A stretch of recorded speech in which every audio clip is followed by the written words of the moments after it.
राहुल नागपाल जी के माध्यम से सवाल पूछा गया सत्यपाल मलिक से कि ये जो आपके खेतों में मजदूर काम कर रहे हैं, अरे इनके लिए क्या है भाई?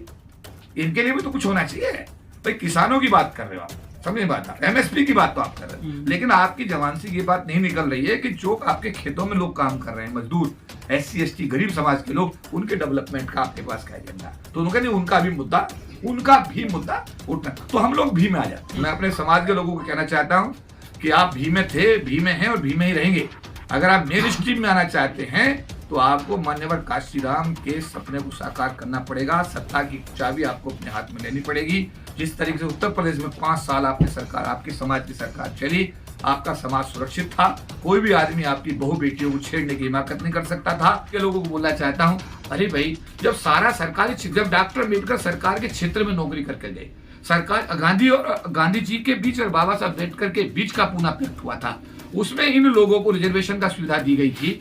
अगर वो सरकारी क्षेत्र ही खत्म हो गया, अगर सरकारी क्षेत्र ही खत्म हो गया और तो रिजर्वेशन भी बेमानी हो गया। अब रिजर्वेशन बेमानी हो गया तो सरकार को चाहिए था कि जो हमारे सोशल एक्टिविस्ट और संगठन डिमांड कर रहे हैं, कह रहे हैं कि भाई निजी क्षेत्र में आरक्षण की व्यवस्था करिए, जो व्यवस्था आज तक नहीं की गई।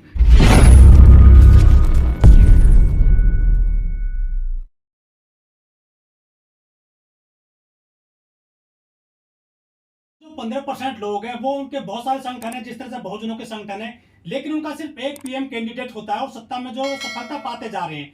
लेकिन दलितों के, बहुजनों के 10 लाख संगठन है, बहुत सारे हैं, वो गली गली में पार्टी बनाए बैठे हैं और वो फिर जो मनुवादी पार्टी है उनसे समझौता कर लेते हैं, चाहे अठावले हो, चाहे चिराग पासवान हो, चाहे और लोग हो, ये तो उन्हीं के साथ जा रहे हैं। सत्ता में कैसे आएंगे बहुजन? देखिए, इससे बड़ी बात ये है, देश का 85% आबादी वाला जो समाज है, जिसको हम अनुसूचित जाति, जनजाति, OBC के समाज के नाम से जानते हैं, माइनॉरिटी के समाज से जानते हैं, ये सारा समाज, काशीराम जी ने क्या कहा था? काशीराम जी ने हमेशा ये कहा था, पेन खोल कर दिखाते थे वो, कि ये 85% है जो नीचे लिखने का काम करता है, 15% इसके ऊपर रहता है।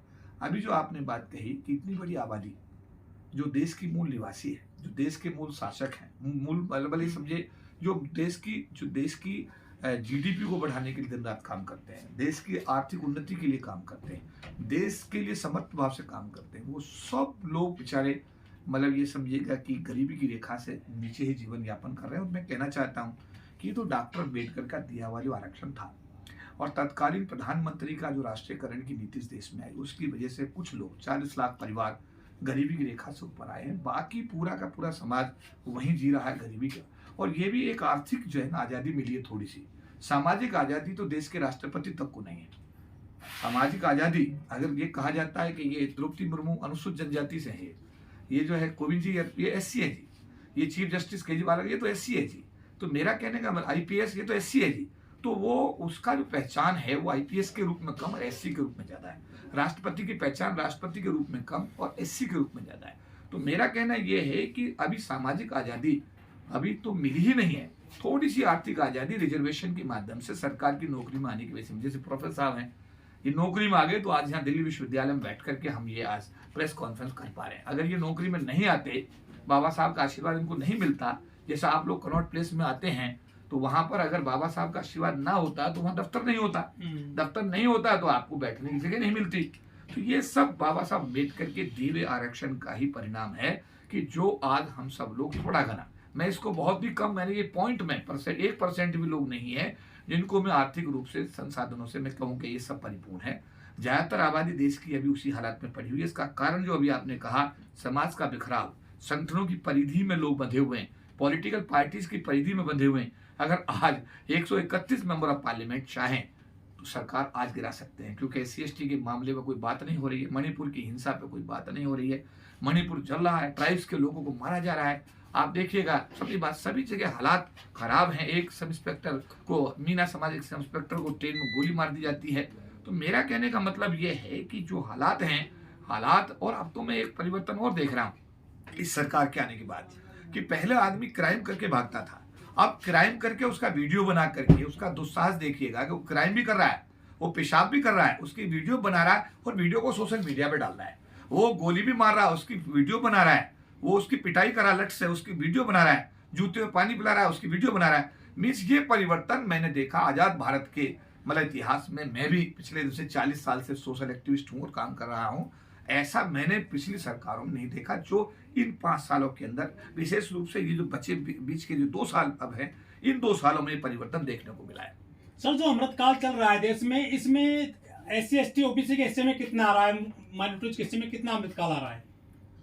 देखिए, जो टमाटर बेचने वाला टमाटर बेचता है तो उसके घर में रोटी आती है, जो सब्जी बेचने वाला सब्जी बेचता है तो उसके घर में खाना बनता है, पुताई करने वाला पुताई करता है तो उसके घर में खाना।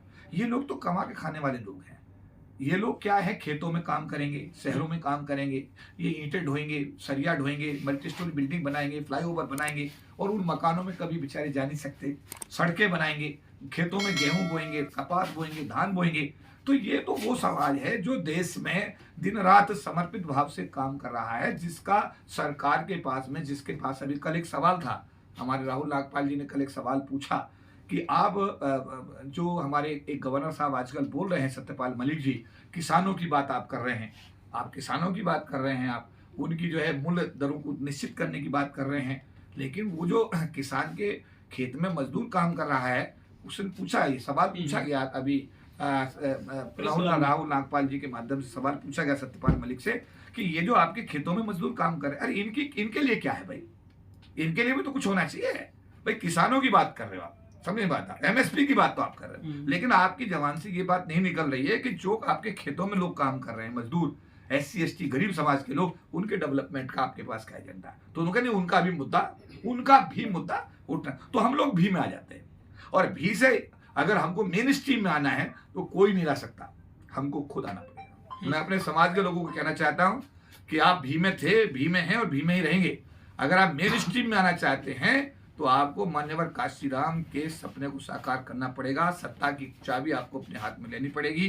जिस तरीके से उत्तर प्रदेश में 5 साल आपने सरकार, आपके समाज की सरकार चली, आपका समाज सुरक्षित था, कोई भी आदमी आपकी बहु बेटियों को छेड़ने की हिमाकत नहीं कर सकता था, सब लोगों को डायरेक्ट और इनडायरेक्ट जो लाभ मिले, सम्मान स्वाभिमान से जीने का अवसर मिला।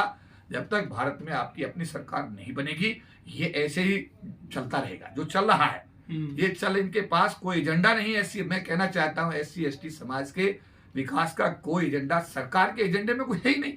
मुझे याद दिलाना चाहता हूं कि जब कांग्रेस की सरकार आई थी, उस समय Meera Kumar ji social justice minister बनी थी, तब ये शुरू हुआ था कि भाई निजी क्षेत्र में आरक्षण देंगे, और उसमें उद्योगपतियों को बुलाया गया था।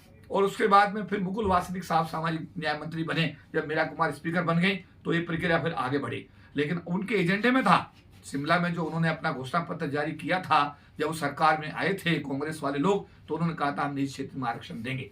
अफसोस की बात यह है कि सरकार 10 साल रही और उसके बाद आज तक निजी क्षेत्र में आरक्षण की व्यवस्था नहीं हुई। पहली बार जब हम हमारे प्रधानमंत्री जी से जब हम मिले, मनमोहन सिंह साहब से, तो डॉक्टर साहब से हमने कहा कि साहब, हिरन मर जाए, कुत्ता मर जाए तो कानून है, पर इस देश की 1/4 आबादी के रिजर्वेशन का कानून ही नहीं है। तो उन्होंने कहा हाउ द रिजर्वेशन रनिंग, कैसे रिजर्वेशन चल रहा है। तो उसने बताया deputy secretary with the help of circulars. तो उन्होंने इमीडिएट डायरेक्शन दिया कि अब जो अभी सेशन आ रहा है, समझे बात आप, इस सेशन के अंदर अपना बिल लाइए और आरक्षण कानून बनाइए। वो आरक्षण कानून का बिल आया, राज्यसभा में पास हो गया। आज तक वो सरकार चली गई 2014 में, 13 के अंदर वो बिल लाया गया, राज्यसभा में पास भी हो गया, लेकिन आज तक वो लोकसभा के पटल पर नहीं आ पाया। ना वो सरकार ला पाई, ना ही 9 साल में सरकार ला पाई। इससे ये स्पष्ट होता है, मैं समाज के लोगों को बोलना चाहता हूं, अरे भाई, जब सारा सरकारी, जब डॉक्टर अम्बेडकर सरकार के क्षेत्र में नौकरी करके गए, सरकार गांधी जी के बीच और बाबा साहब अम्बेडकर के बीच का पुनः पैक्ट हुआ था, उसमें इन लोगों को रिजर्वेशन का सुविधा दी गई थी। अगर वो सरकारी क्षेत्र ही खत्म हो गया, अगर सरकारी क्षेत्र ही खत्म हो गया और तो रिजर्वेशन भी बेमानी हो गया। अब रिजर्वेशन बेमानी हो गया तो सरकार को चाहिए था कि जो हमारे सोशल एक्टिविस्ट और संगठन डिमांड कर रहे हैं, कह रहे हैं कि भाई निजी क्षेत्र में आरक्षण की व्यवस्था करिए, जो व्यवस्था आज तक नहीं की गई। इसका मतलब ये हुआ कि SC ST के डेवलपमेंट से किसी प्रकार का किसी भी सरकार को कोई लेना देना नहीं। यहाँ मैं दल की बात नहीं कर रहा हूं, मैं सरकार की बात कर रहा हूं। सरकार चाहे किसी भी पार्टी की हो, उसका SC ST के डेवलपमेंट से दूर दूर तक कोई लेना देना नहीं। इसका अर्थ ये निकला कि क्या है, जो दलितों की बात करेगा वो दिल्ली पर राज करेगा। इसका अर्थ ये हुआ, आपका नंबर कब आएगा, SC ST का नंबर कब आएगा कि आप दिल्ली पर राज कब करेंगे। जब तक आप दिल्ली पर राज नहीं करेंगे, आपके समाज की समस्याओं का समाधान होने वाला नहीं। सर, ये बात में मुस्लिमों की चूड़ी टाइट कर दी गई है, ऐसा जो लोग कह रहे हैं कि वो कह रहे हैं कि हिंदुओं जागो, आपको यहाँ पे सुरक्षित करना है। लोगों को बुला रहे, जाट गुजर सैनिकों सबको बुलाया जा रहा है जो भगवाधारी लोग हैं। देखिए, ये तो भारत एक धर्मनिरपेक्ष राष्ट्र है। सारे धर्मों के लिए बाबा साहब अम्बेडकर संविधान में बराबर प्रावधान करके गए हैं। इसमें ऐसी कोई नई चीज नहीं है। और अगर इसको हम पोलराइज करेंगे धर्म के आधार पर, तो मुझे लगता है कि राष्ट्र इसके लिए बड़ा घातक कदम साबित होगा। हमें चाहिए कि नूह में जिन लोगों ने गलती की है, चाहे वो किसी भी धर्म से ताल्लुक रखने वाले लोग हैं, संविधान के प्रावधान के तहत दोषी लोगों के खिलाफ कार्रवाई करें और इसका पोलराइजेशन ना करें। अगर इसका पोलराइजेशन होगा धर्म के आधार पर, तो देश के अंदर बहुत विकराल हालात पैदा हो जाएंगे और देश के अंदर जो समस्या पैदा होगी, मुझे लगता है कि उससे निपटने के लिए एक बहुत बड़ा सरकार को भी बड़े बड़े कदम उठाने पड़ेंगे। सरकार को बहुत इसमें ऐसी स्थिति पैदा हो सकती है कि जिस स्थिति को टालने की कोशिश करनी चाहिए। अगर ऐसे तत्व इस टाइप का आगाज कर रहे हैं, लोगों को बुला रहे हैं और वहां पर एक रिवोल्ट की बात कर रहे हैं या इस टाइप की चीजें कर रहे हैं, मैं उन लोगों से अपील करूंगा, भारत राष्ट्र हमारा राष्ट्र है, हम सब लोग भारत के नागरिक हैं, हम सब लोगों के समान अधिकार हैं। दोषी जो लोग नूह में हैं उनको सजा दी जानी चाहिए, लेकिन निर्दोष लोगों के खिलाफ धर्म के आधार पर अगर कोई भी इस टाइप की गतिविधि होती है, तो मुझे लगता है कि ये राष्ट्र के हित में नहीं होगा। पर अब जो बुलडोजर चल रहा है, जो कार्रवाई हो रही है सरकार की तरफ से, उसको लेकर ये कहा जा रहा है कि उनमें चिन्हित करके सिर्फ मुसलमानों के घरों को तोड़ा जा रहा है। कैसे देखते हैं इसको? देखिए, अगर ऐसा है जो बताया जा रहा है, वो दुर्भाग्यपूर्ण है। हम ये कहेंगे, जब लड़ाई होती है, झगड़ा होता है, एक पक्ष की तरफ से नहीं होता, वो दोनों तरफ से होता है। अगर मैं यही तो कहता हूं, चिन्हित करिए, लोगों को जांच करिए, जो लोग दोषी हैं उनको सजा दीजिएगा। लेकिन अगर इसको धर्म के आधार पर अगर सरकार निर्णय लेती है, तो मैं लगता है कि ये भारत के संविधान का सीधा सीधा उल्लंघन होगा। और मैं यही अपील करूंगा हरियाणा सरकार से कि वो दोषी लोगों को पकड़े, उनके खिलाफ कार्रवाई करे और धर्म के आधार पर जो उन्माद फैलाने की कोशिश कर रहे हैं, उनके खिलाफ कार्रवाई करके हरियाणा को बचाने का काम करें।